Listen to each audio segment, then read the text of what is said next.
Friends, आज ना मैं बनाने जा रही हूँ एक रेसिपी और बहुत हेल्दी रेसिपी। तो दो तरह के लड्डू मैं इसमें बनाऊंगी। एक बनाऊंगी मैं हलीम के लड्डू और दूसरे बनाऊंगी मैं काले तिल और बाकी नट्स के लड्डू।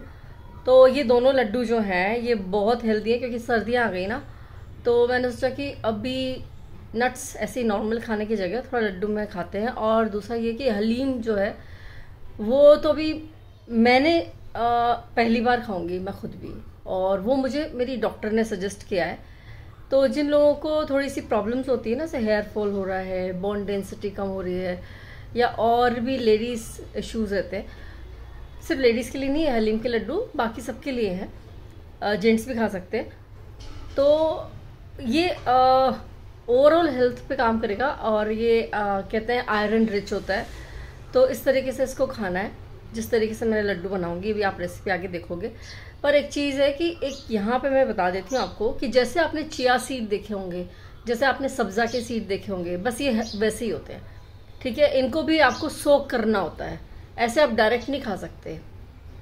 डायरेक्ट खाओगे तो ये आपको यहाँ पे चोक हो सकते हैं और प्रॉब्लम हो सकती है। तो यहाँ पे मैं एक प्रिकॉशनरी यहाँ पे मैं एक बात बोल देती हूँ कि आपको इसको डायरेक्ट कभी भी नहीं खाना है। हमेशा इसको या तो खीर बना के खाओ या सोक करके खाओ, जैसे आप चिया खाते हो और जैसे आप सब्ज़ा खाते हो। तो चलो हम जल्दी से ना हलीम के लड्डू की रेसिपी, और जो दूसरे मैंने एक्चुअली दूसरे वाले लड्डू मैंने स्पेशली मेरे और मिहिका के लिए बनाया है, तो वो लेडीज़ स्पेशल लड्डू है। तो ये दोनों लड्डू है ना मोस्टली जापे में भी खाती हैं लेडीज़। जापा मतलब बाकी लोगों को पता हो कि नहीं हो, हमारे राजस्थान में जापा कहते हैं आफ्टर डिलीवरी, ताकि ये शक्तिवर्धक है, बोन डेंसिटी कम नहीं होने देते, आपके बाल नहीं गिरने देते, आपकी स्किन अच्छी रखते हैं, आपकी ओवरऑल हेल्थ को अच्छा रखते हैं। आपको अगर गुण पढ़ने हो ना हलीम के और बाकी चीज़ों के, जो भी नट्स और ड्राई फ्रूट्स मैंने, मतलब जो भी ड्राई फ्रूट्स और बाकी चीज़ें मैंने इसमें डाली है, एक मेडिसिन भी डाली है, वो आपको बताऊंगी, एक सीक्रेट इंग्रेडिएंट। तो अभी आपको रेसिपी में पता चलेगा। तो आप स्टेप बाय स्टेप दोनों लड्डू की रेसिपी देखना।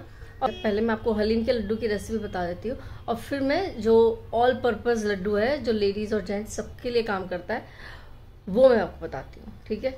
तो ये मेरी खुद की रेसिपी नहीं है, ये मुझे मेरे डॉक्टर ने बताई है वो रेसिपीज़ है, क्योंकि मैं अपने चैनल पे ज़्यादा रेसिपीज़ नहीं बताती, पर जो मैं बनाती हूँ मैं वो बताती हूँ, ठीक है। तो मैंने आज बनाया है ये दो लड्डू। तो लेट्स स्टार्ट। तो ये है हलीम और 50 ग्राम, यानी कि इतना ही ऑलरेडी मैं 50 ग्राम ले चुकी हूँ। तो 100 ग्राम्स मैं मार्केट से लेकर आई थी। तो 50 ग्राम को मैंने सोक कर दिया, और सोक करने के बाद उसकी क्वांटिटी जस्ट डबल हो जाएगी। तो 1-1.5 घंटा पहले आप सोक कर दो बनाने से। तो इसे सोक करने के लिए रख देंगे, और फिर हम कोकोनट को ग्रेट करके उसको रोस्ट कर लेंगे। और हलीम के लड्डू बनाने के लिए फिर हम पैन में घी लेंगे, और घी को जब अच्छे से मेल्ट हो जाए, वो थोड़ा सा गर्म हो जाएगा, तब उसमें हम जितना हमें मीठा चाहिए उतना गुड़ हम उसमें डाल देंगे, और गुड़ को अच्छे से मेल्ट करेंगे। और एक्चुअली गुड़ आप अपनी टेस्ट के अकॉर्डिंग डाल लेना, ज़रूरी नहीं है जितना मैंने डाला है उतना ही आप डालो। मैं 10-15 दिन के हिसाब से लड्डू बना रही हूँ, यानी कि मैं एक छोटा लड्डू बना रही हूँ, बहुत छोटा क्वांटिटी में, तो उस हिसाब से मैं बना रही हूँ, ऐसा नहीं कि मैं बड़ा लड्डू बना रही हूँ। तो अब जब हमारा गुड़ मेल्ट हो जाएगा, उसके बाद हमने जो सोक किया हुआ हमारा ये था गार्डन स्ट्रेस, यानी कि ऑलिव और क्या बोलते हैं इसको, हलीम, इसको हम इसमें मिक्स कर देंगे अच्छे से। और इसको जैसे हमने इसमें डाला, पूरा पानी इसने इसमें छोड़ दिया, तो जब तक ये पूरा पानी इसका एब्जॉर्ब नहीं हो जाता है, यानी कि स्टीम बन के उड़ नहीं जाता है, तब तक हम इसको अच्छे से यहाँ पे पकाते रहेंगे। 3-4 मिनट लगेंगे इसमें। तो जैसा हम यहाँ देख रहे हैं कि पूरा का पूरा पानी यहाँ से एवेपोरेट हो चुका है, और अब इसमें हम लोग डालेंगे जो हमने ग्रेट करके रोस्ट करके कोकोनट को रखा हुआ था, वो हम यहाँ पे डाल देंगे और अच्छे से इसको मिक्स कर लेंगे। और उसके बाद हमें इसमें डालना है 1 कटोरी रोस्टेड आटा, ताकि लड्डू अच्छे से बंध जाए। और आटा मैं ऑलरेडी पहले से रोस्ट करके रखी हुई है, क्योंकि मुझे 2 तरह के लड्डू बनाने थे। तो आप देख सकते हैं मैंने बहुत, मतलब आधा किलो के लगभग आटा रोस्ट करके रखा हुआ है, लेकिन यहाँ पे मैंने सिर्फ 1-1.5 कटोरी डाला है, क्योंकि इससे क्या होता है लड्डू की बाइंडिंग अच्छे से हो जाएगी, और बहुत ही टेस्टी लड्डू ये बनने वाले हैं। मैं ऑलरेडी टेस्ट करके देख चुकी हूँ। तो जब ये पूरे अच्छी तरीके से मिक्स हो जाए इसमें आटा, तब इसमें हम आधी चम्मच के लगभग जायफल डाल देंगे, आधी चम्मच से भी थोड़ा कम। और जो इलायची मैंने ऑलरेडी करके रखी हुई थी ग्राउंड, उसको हम इसमें मिक्स करके, और फिर इसके अच्छे से प्यारे प्यारे छोटे छोटे से लड्डू हम बना लेंगे। अगर आपका मन करता है थोड़ा घी और डालना है तो आप लोग डाल सकते हो, बाकी मेरे ख्याल से इसमें उतना घी काफ़ी जितना मैंने ऑलरेडी डाला हुआ था, क्योंकि लड्डू मैंने बना लिए ऑलरेडी बहुत अच्छे से बन चुके हैं। तो यहाँ पे छोटे छोटे हलीम के लड्डू मैंने बना लिए हैं 1 पर डे के हिसाब से। तो अब हम देखते हैं दूसरे लड्डुओं की रेसिपी। तो अब क्योंकि सर्दियाँ आ रही हैं और ना तिल खाना बहुत ज़रूरी है, तो यहाँ पे मैं कितने 100 ग्राम के लगभग काले तिल है, जिसको मैं यहाँ पे रोस्ट करके साइड में रख लूँगी। और उसमें फिर मैंने डाले हैं थोड़े से 50 ग्राम के लगभग वाइट तिल, उसको भी रोस्ट करके साइड में रख लूँगी। और इसको 3-4 मिनट से ज़्यादा रोस्ट नहीं करना है, वरना फिर उसका फ्लेवर भी एक तरीके से ख़त्म हो जाता है, दूसरा ही अलग से ही फ्लेवर आने लगता है। और यहाँ पे लगभग 1 कटोरी बादाम और 1 कटोरी अखरोट को भी छोटा छोटा काट करके रोस्ट करके साइड में रख लेंगे। 2 कटोरी के लगभग आटा रोस्ट करके साइड में रख लेंगे। और 100 ग्राम के लगभग गोंद को मैंने कल ही ऑलरेडी फुला के रखा हुआ था घी में। और यहाँ पे मैंने पम्पकिन सीड और सनफ्लावर सीड को भी ऑलमोस्ट 50 ग्राम है दोनों, तो साइड में रख लिया है रोस्ट करके। अब जो भी इंग्रेडिएंट्स हमने रोस्ट करे थे उन सबको आटा और गोंद और नट्स और सीड्स, इन सबको यहाँ पे अच्छे से मिक्स कर लेंगे। रोस्ट किए हुए तिल भी इसमें डाल देंगे, क्योंकि मेन इंग्रेडिएंट तो वही है इसमें। और खैर सभी मेन है इसमें, तो कुछ भी ऐसी चीज़ है ही नहीं जो हमारी हेल्थ के लिए ख़राब हो। यहाँ पे मैंने वही आधा से कम चम्मच जावित्री डाल दी है और इलायची डाल दी है फ्लेवर के लिए। अब हम इसमें काफ़ी सारा घी डालेंगे। और मेरा घी डालने का प्रमाण ऐसा है कि जब तक हाथ में लड्डू बंध ना जाए तब तक मैं घी डालती हूँ। तो आप अपने हिसाब से डालना, क्योंकि कई लोग कम घी खाते हैं, कई लोग ज़्यादा घी खाते हैं। और मेरा तो ये मानना है कि घी के साथ ना इन चीज़ों का एब्जॉर्प्शन और अच्छे से होता है। अब मैं क्योंकि इसको शुगर फ्री बना रही हूँ, तो मैंने ऑलरेडी जो डेट्स है ना उनके बीच साइड में निकाल के रखे हुए हैं। तो ये सीडलेस सारे डेट्स इसमें हम डाल के इसको अच्छे से मैश करेंगे। और तब तक मैश करेंगे जब तक पूरा डेट्स ना पूरे इस मिक्सचर में अच्छे से मिल नहीं जाए, वरना तभी मिठास आएगी लड्डू में, वरना मिठास आएगी नहीं। क्योंकि किसी भी लड्डू में डेट्स आएंगे, किसी में नहीं आएंगे। तो आप इसको अच्छे से मिक्स करना। इसमें कम से कम आपको 15 से 20 मिनट लग जाएंगे अच्छे से मिक्स करने में। दोनों हाथों से रगड़ रगड़ के इसको मिक्स करना, और बहुत अच्छे से मिक्स होते हैं, बिल्कुल इसमें कोई गुंजाइश नहीं है। देखो मैंने मिक्स कर दिया है, देखो कितने अच्छे से मिक्स हो गया। अब क्या है कि मैंने ना ये दोनों अलग अलग इसलिए निकाले हैं, ये मेरा और मीका का, ये जिसमें ज़्यादा दिख रहा है आपको वो है, और वो कम वाला मेरे हस्बैंड का है। अब क्योंकि ये एक सीक्रेट इंग्रेडिएंट जो मैं आपको बोल रही थी, ये है शतावरी।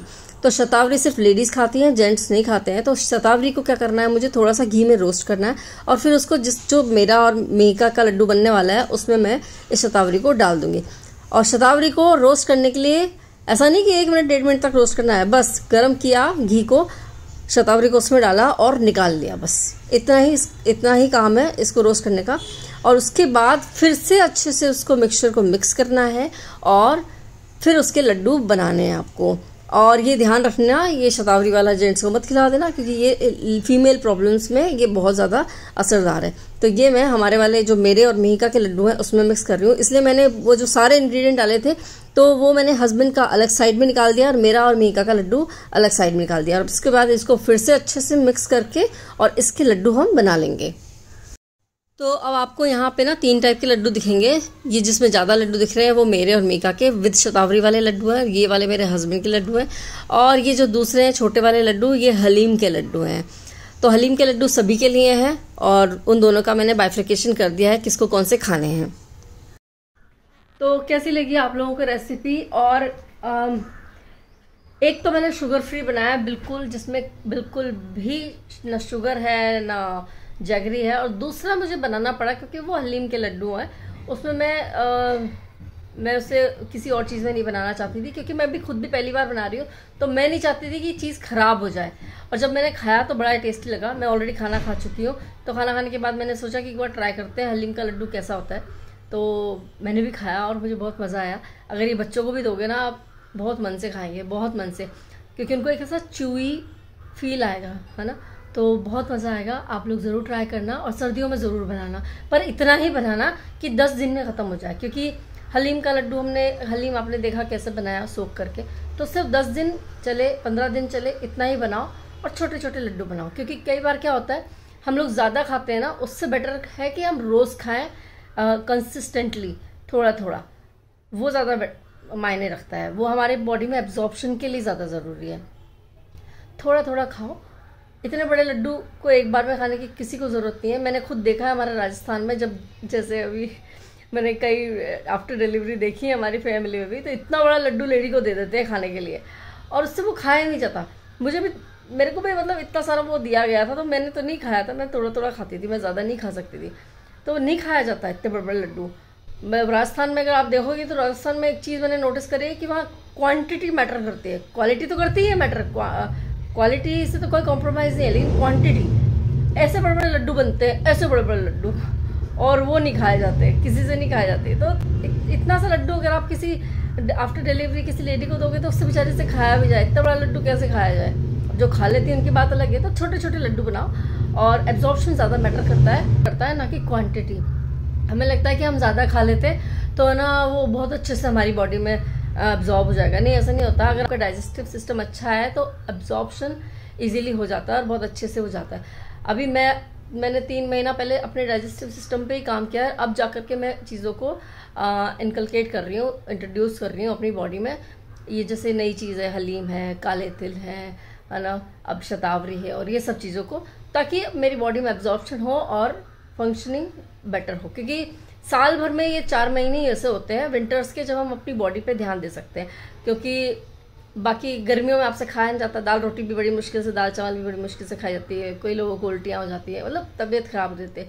बारिश में इंडाइजेशन रहता है, बारिश में भी तबीयतें खराब ही रहती हैं कि मत खाओ वो मत खाओ। तो फिर कौन सा महीने बचे, ये सिर्फ विंटर्स बचे। अब विंटर में हम क्या करते हैं, फिर पराठे खा रहे हैं हम लोग, फिर पाव भाजी खा रहे हैं हम लोग, बस ये सब चीज़ों पे ध्यान देते हैं। तो बेटर कि आप अपनी हेल्थ पे भी ध्यान दो। So I hope you guys like the video, और बनाओ ये लड्डू और ज़रूर खाओ और बच्चों को भी खिलाओ। और जो एक मैंने ऑप्शन बस यहाँ पे यही है कि शतावरी अगर मेल के लिए बनाना है तो थोड़ा डिफरेंट कर दो, शतावरी लेडीज़ के लिए ही है। ठीक है, चलो bye, have a nice day.